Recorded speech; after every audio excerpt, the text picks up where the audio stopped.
साह्रो गरम नि अन्त त हौ आज यस्तो घाम लागेको छ कि भात त हामी घाममै भुटेर खाउँ ल ल ल घाममै भुटेर खाउँ यहाँ पाक्छ हौ घाममै ल यहाँ तेल पनि रेडी गरिरहेको छु कि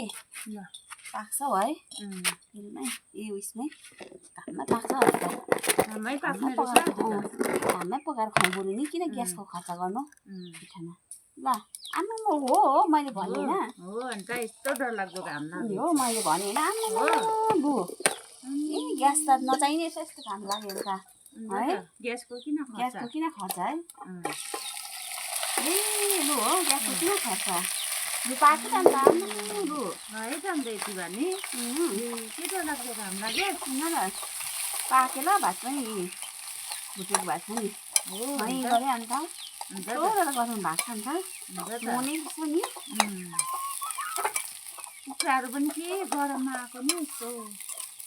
ल खानुपर्छ ल रेडी भयो आम्मा हेरेँ है भुटेको भात त रेडी भयो अन्त घाम अन्त त